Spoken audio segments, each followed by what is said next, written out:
Seated on a Lufthansa airliner scheduled to depart from Frankfurt, Germany to Washington, D.C. on September 29, 2017, I asked a man sitting next to me, "Are you traveling through Frankfurt from somewhere else?" The passenger said he is returning from Israel. "Where are you coming from?" he added. I said, "From Tehran." His demeanor changed from passive to interested. Both of us chuckled politely. Our mutual discomfort at this point stemmed from the fact that the U.S. and Israel are declared enemies of the official Islamic Republic of Iran.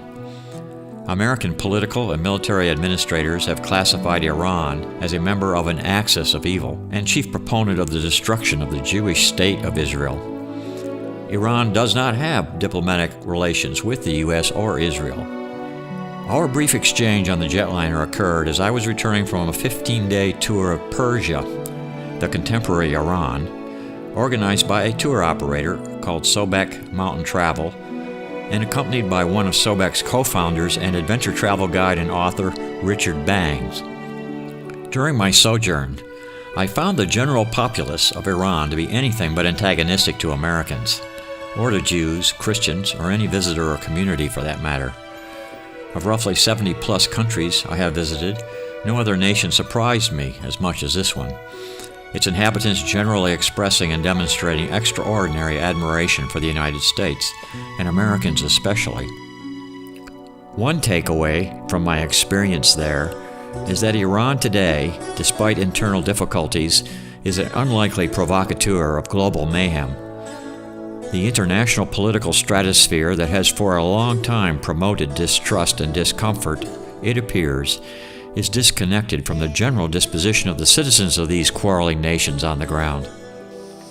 For sure, there are clusters of anti-American Zionist slogans scattered about the country, but these were scarce and mostly a formalism driven by media and a few political special interest groups. I never was accosted in a threatening or less than friendly manner by any inhabitant of Iran during my stay, except modestly by immigration officials at the airport. On the other hand, there were innumerable incidents of unexpected generosity and proffers of goodwill and well wishes from every sector of the society, from teens to families and older adults, and even recruits of the military. A juxtaposition of militarism against the backdrop of Iran's powerful religious establishment is ironic, but not particularly intimidating. The people, the architecture, the amazing bazaars, the history and the landscape hold clues to a legacy that has been cultivated by one of the world's greatest empires, the Persian Empire. That empire eventually fell down, as all empires do. But Iran is on the cusp of moving into the sphere of first world nations again. It is a bridge land between the West and the East. The goods of both spheres flow back and forth across this very dry desert theocracy. Sanctions or no sanctions, the people of Iran are looking to make progress, constructing a modern civilization of their own, with contributions from every corner of the planet.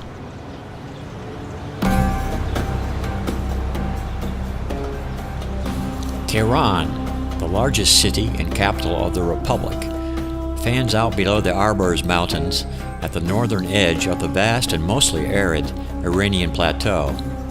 The first of the Qajar kings, a Turk, Aga Muhammad Khan, named Tehran the country's capital in 1778. Today, the sprawling city of roughly 14 million people often is smog-filled and traffic-clogged. The old and modern structures clash or blend, depending on one's perspective, in a cosmopolitan puzzle at nearly 1 mile above sea level. Any trainee tourist preparing to negotiate Tehran's streets on foot is coached on how not to get injured by cars, trucks, or motorbikes while crossing the street. It's best done in groups, with one of the parties sacrificing self as a decoy to confront these vehicles. The wealthier north end of the city squeezes up the gradually rising slopes of the Torshal ski mecca. In all seasons, the gondolas serve nature lovers, mavericks, and youthful men and women adventurers who put themselves above it all. For the fashionably decked-out youth especially, the dry wind at heights over 12,000 feet tests the limits of fluttering hijabs and wafts of cigarette and other smoke. These are the heights where the symbols of real and imagined cultural oppressions are secretly scorned.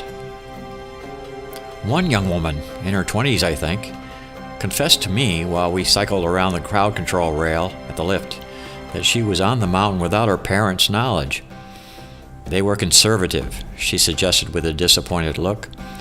She also asked what it is like to get a job in the U.S.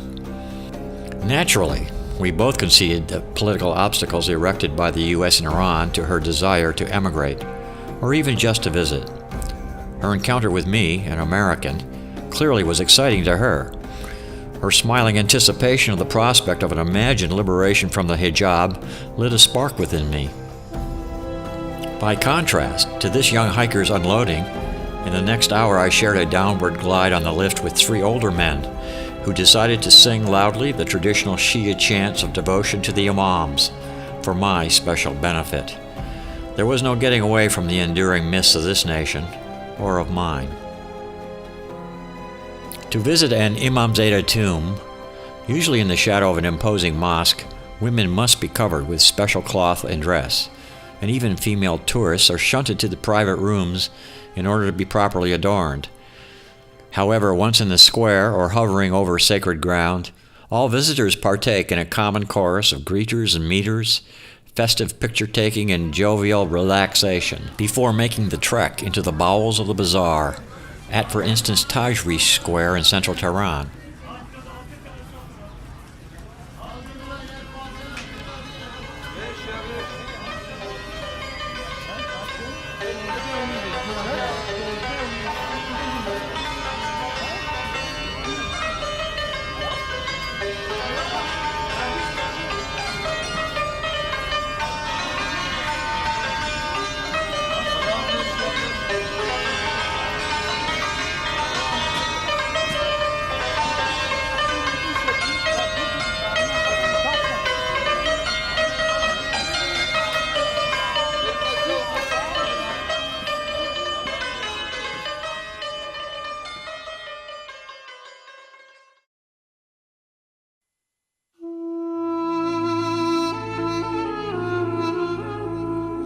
Persia is the heart of Central Asia, wrapped around by China, Russia, and the Indian subcontinent. The extraordinary history of Persia, extending over at least 3 millennia, is in part driven by its geographical location at the intersection of the silk and spice trade routes.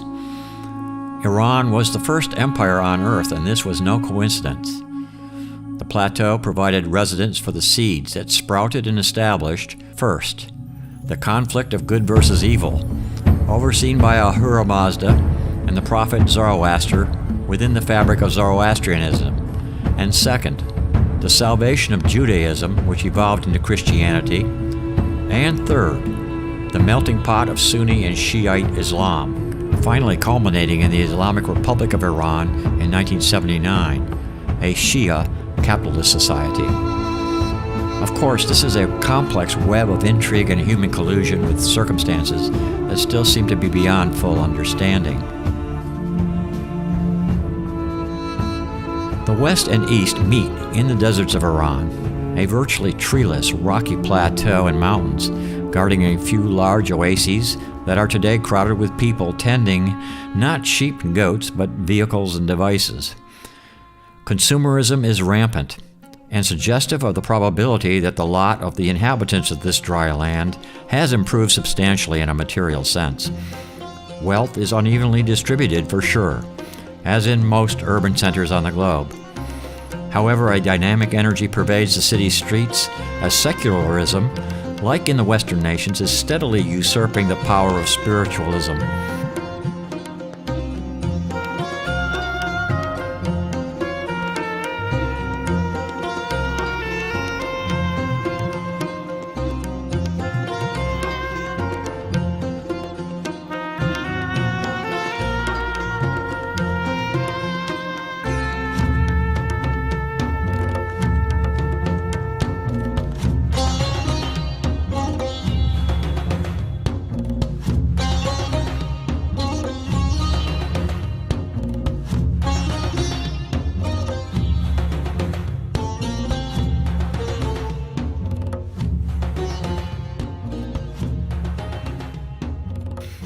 The clerics remain the nation's moral authority, no doubt, but religion's ebb and flow here seems to be moderating. The Friday mosques still collect men at noon for the ritual prayers, but it appeared to me that many of the holy places are attended by a plurality of mostly older citizens and tourists, just like some churches and synagogues in Europe and the U.S. Meanwhile, the most conservative activist Muslims in Iran, the Shia sects, are a proselytizing offshoot of the more sedate mainstream Islam. Ashura is the 10th day of Muharram in the Islamic calendar. In Sunni and Shia Islam, Ashura commemorates the moment when the grandson of Prophet Muhammad, Hussein Ali, was slaughtered in a battle in Karbala, Iraq, tens of centuries ago, on October 10, 680 AD. Like evangelical Christians in the U.S., Shiite teachers and preachers are attempting to inspire and sustain the faithful. In modern Iran, Hussein's struggle long ago is seen as a battle against tyranny and unfairness. Some Sunni leaders promote flagellation and chest beatings as a way of remembering the suffering and pain of Hussein. Shia clergy tend to view missionary work among Sunnis to convert them to Shia Islam as a worthwhile religious endeavor. However, a Muslim mullah admitted to one publication, quote, "On the street I wear clerical clothes. Some people will greet me because of it, and others will insult me for the same reason."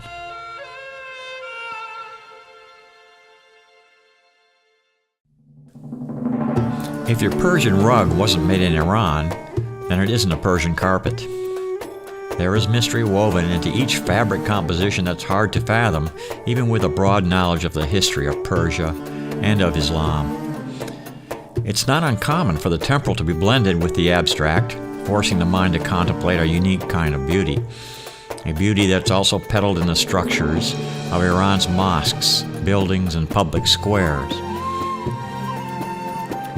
From the dawn of ancient trade and commerce, Persia was a major participant in the production of and/or transport of fine fabrics like silk and cloths like carpets, as well as of spices, perfumes, and gems.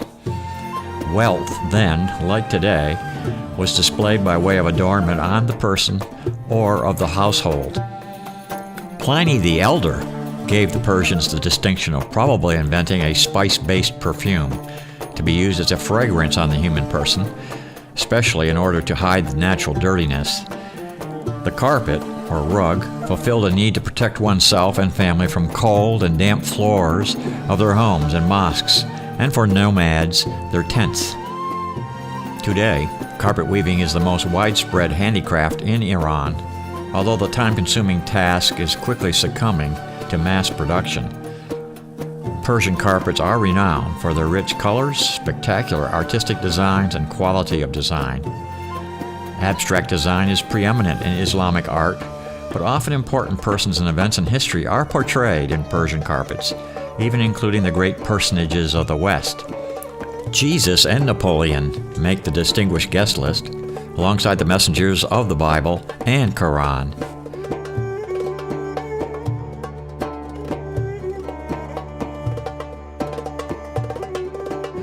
A Persian carpet is amongst the most treasured possessions. I had the privilege of visiting Tehran's highly touted Carpet Museum, noted for its rotating exhibits of historically significant rug samples and educational programs geared to preserving the very concentrated art of weaving and knotting. There is no price assigned to the fine art on display, but a buyer will sweat on his or her credit card when visiting the finest rug stores scattered within every town and city of Iran. The art of weaving and knotting originated more than 2,500 years ago. Some historians credit Cyrus the Great in the 500s BC for introducing carpet making into Persia.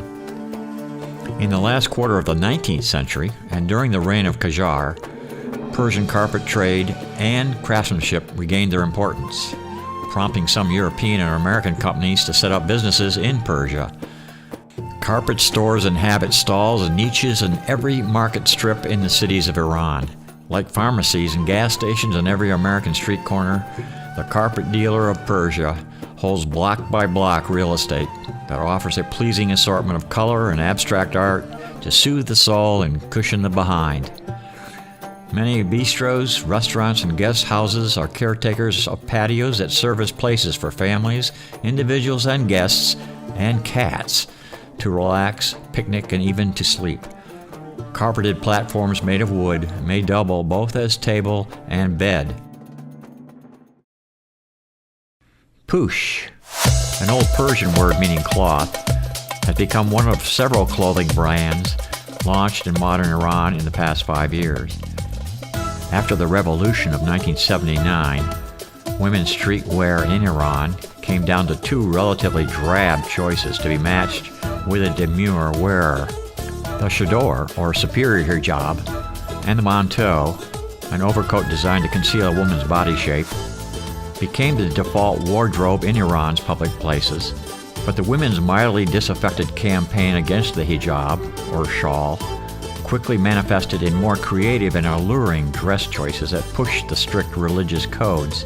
The Push brand today, for instance, advertises as a contemporary fashion dealer that purportedly is registered as a brand approved by authorities and the Ministry of Culture itself.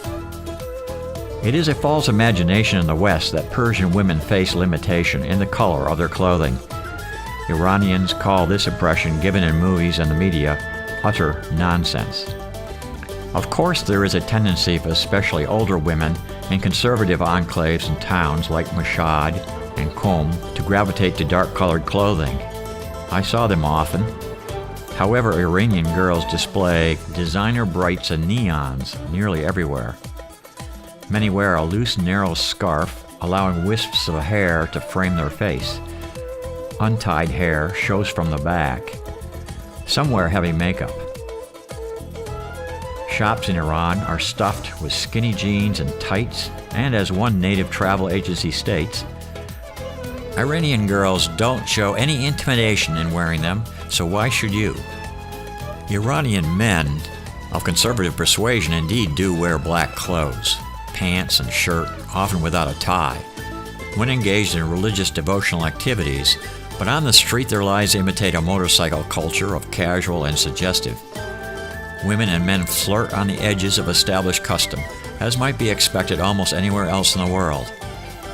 Western men, as I alluded to previously, are especially prized captures for the more adventurous and mostly educated urban females. Women occupy more than half the university seats in the country, and certainly are very socially active and economically more independent than Western reporters give them credit for.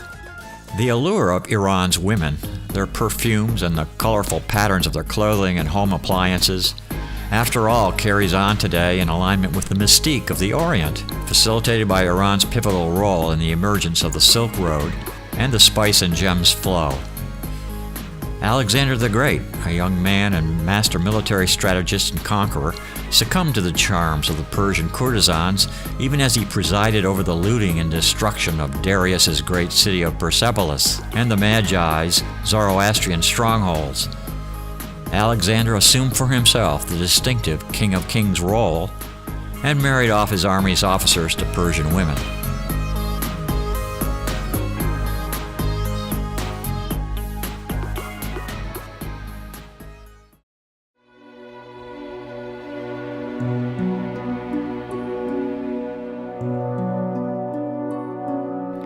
The lion and sun emblem, holding a shamshir, remained the official symbol of Iran until the 1979 revolution, when it was removed from public spaces and government organizations and replaced by a coat of arms. The lion caricature is part of the oldest historical monument in Tehran, the Golestan Palace, designated a World Heritage Site. It began in the 16th century as a fortress by the Safavids, encompassing an extensive garden. The complex used by the Shah for royal events includes the marble throne, created from yellow Yazd marble. During the Safavid era, the lion and sun represented two foundations of Persian society, the state and the Islamic religion. It became the national emblem during the subsequent Qajar era, 1781 to 1925. The lion, of course, is the ancient sign of the sun in the house of Leo, a symbol traced to Babylonian astrology. For the Safavids, the Shah had two roles, king and holy man. This double meaning was associated with the genealogy of Iranian kings. When the last Shah was removed a few decades ago, the nation became a theocratic democracy. In essence, the head was severed and the son was consigned to be carried on the back of the lion. This caricature, intended or not, occasionally appears in the colorful tiles artwork around the nation. I first encountered the lion emblem on a wall that is part of the royal dwellings and offices of the former Shahanshah of Iran, the Shah, His Imperial Majesty. As usual, I encountered many facets and meanings connected to every symbolism and name attached to the Persian historical personages and locations.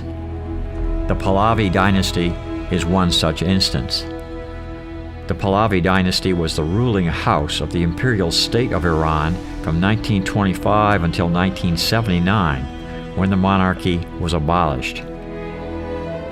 The lion figure appears throughout Iranian history, extending back to at least the 5th century BC, King Cyrus's and Darius's era. The sun was not always a companion.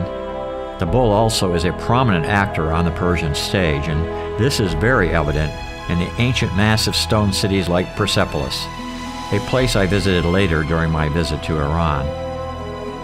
Like many of the mosques and palace complexes scattered in the large cities, Tehran's buildings, especially the historical masterpieces, need some polishing.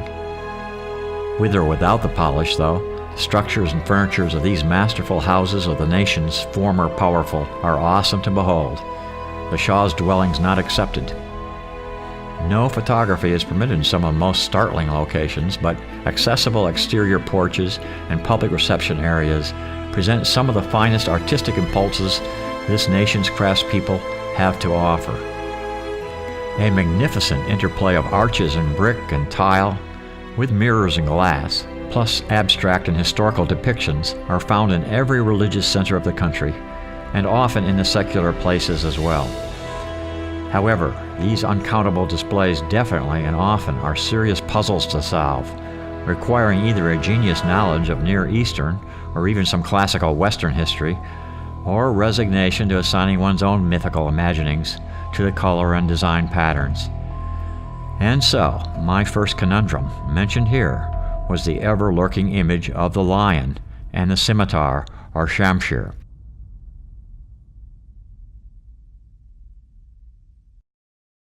While Tehran has much human drama to keep a first-time or umpteenth-time visitor entertained, the heart of Iran still beats in the central plateau south of the city. It behooves a visitor to join the heavily traveled freeway, winding along dry washes and barren desert landscapes, past the holy city of Qom to Kashan and Yazd, and to places where vast armies once maneuvered and great kings held court and managed the world's first empire. The highway soon crosses a hot and day, cool at night arid and windswept land, lined with gravel, sand, and salt plains, with lots of discarded trash, mixed with empty hills and distant hazy mountains, the Zagros. It is hard for me to imagine that such a place could foster and feed an empire at one time, unless up until a millennium or so ago the climate was perhaps wetter and more welcoming of vegetation.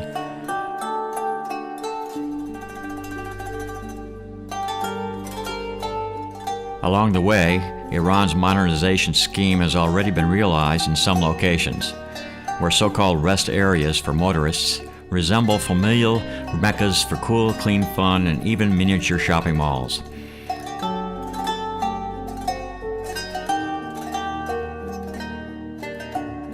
All sorts of people mingle at these welcome centers, including busloads of European tourists and automobiles transporting city dwellers seeking holiday relaxation.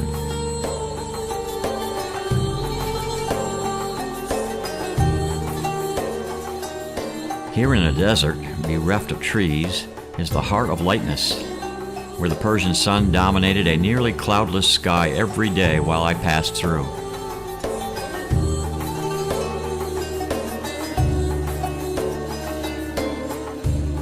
The shrine of Fatima Masume is in Qom, considered by Shia Muslims to be the second most sacred city in Iran after Mashhad.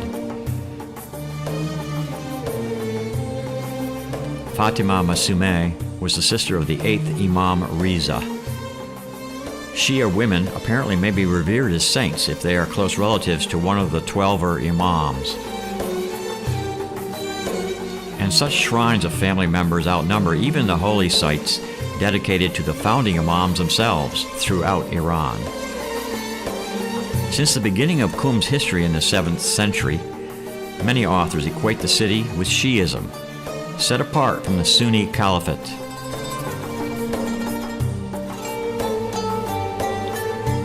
About 2.5 hours south of Tehran on the Qom-Kerman Road, the oasis of Kashan bakes alongside the parched desert. This city-town, packed at one time with palatial mansions, was treated by some of the Qajar Shahs as a retreat from the intrigues of the royal suites in the capital. Like so many Near East caravanserais, this city is rich in historical and religious significance that's still being deciphered. Archaeological discoveries nearby indicate this region was one of the primary centers of civilization in prehistoric ages, the so-called Elamite period. And according to legend, the 3 wise men, or magi, bearing gifts to Jesus, began their journey following the Star of David from this town. Zoroastrian traditions here eventually became submerged under the waves of Arabian Muslims that swept the dust near the end of the 6th century AD. The Imam Zeta Ibrahim is one of the smaller Islamic historical structures in Kashan, and with 20th century enhancements, the shrine displays Persian sensibilities in mirrors, rugs, and tiles.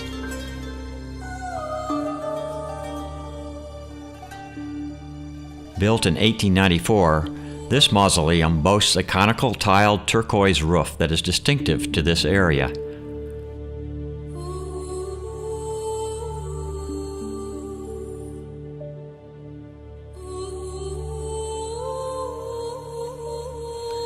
I could only marvel at the play of light in a late afternoon sunshine while wandering in stocking feet on rugs and tiles beneath the holy glow of multicolored glitter. Plastic chairs for the caretakers seemed an anomaly and anachronism. Here, despite the ultra-conservative nature of the population, hospitality shown to Americans was relentless and playful. One woman among a clutch of picnicking women ran across the lawn and offered a piece of birthday cake. At an intersection, another young lady rolled down her car's window and handed over small candies with a smile and a brief wave of her hand, and then drove away. Observing the natural congeniality among the locals, I relished the seeming normalness of life here, and welcomed the peacefulness, interrupted only at one point by some women who wanted me to take their picture, then by a cry from a young boy who fell into the water, sluicing from a palace bath. Mother and son shared this moment with relative poise, like any parent and child would anywhere in the world.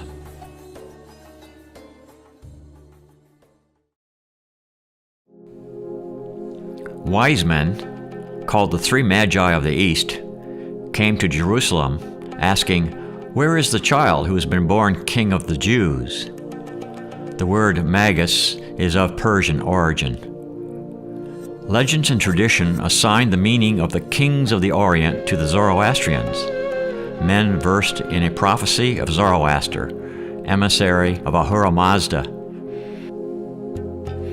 A book produced at the beginning of the 20th century by A.V. Williams Jackson from Columbia University posed that a majority of the Church Fathers regard Persia as the native country of the wise men, without expressly locating their place of origin.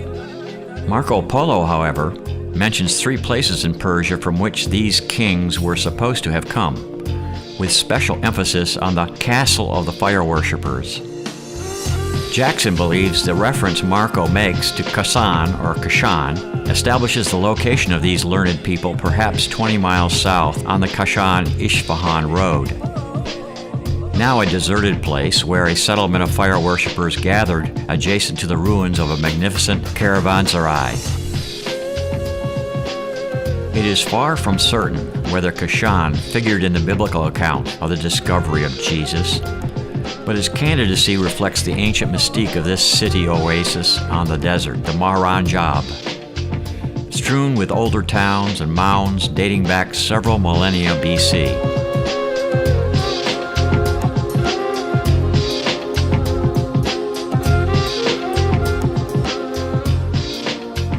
Kashan's antiquity is attested by the mud brick back streets and neighborhoods and a cluster of palatial homes.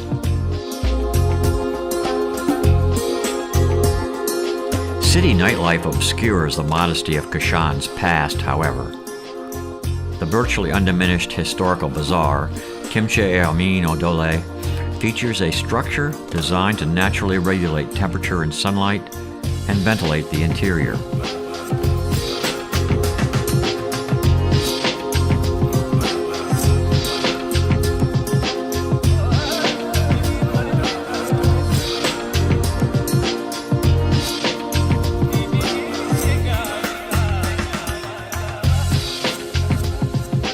Wandering within the cavern-like market, I discovered what I dubbed the Green Mosque, presiding over a back alley.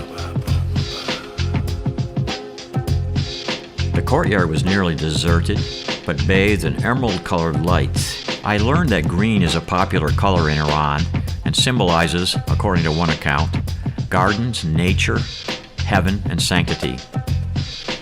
Green also purportedly was the favorite color of the Prophet Muhammad. In the 12th century, green was chosen as a dynastic color by the Shiite Fatimids, in contrast to the black used by the Sunnite Abbasids. Shah Abbas I designed the central gardens, the Fin Garden, as a classical Persian vision of paradise.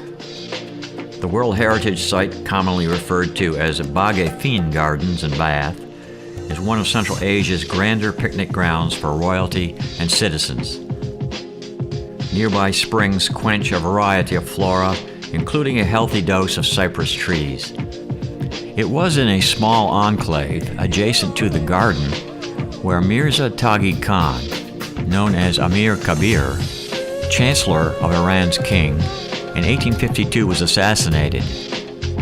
The Queen Mother and his executioner, Ali Khan Faresh Bashi, had convinced the king that a Russian plot to protect Amir Kabir was afoot. Amir Kabir was murdered in Kashan on January 10, 1852. No ruler or ruler's servant of this nation could ever be entirely comfortable or safe from plot. A verse composed by the renowned poet Hafez reads, "The Sultan's crown with priceless jewels set encircles fear of death and constant dread. It is a head dress much desired. And yet, are you sure it's worth the danger to the head?"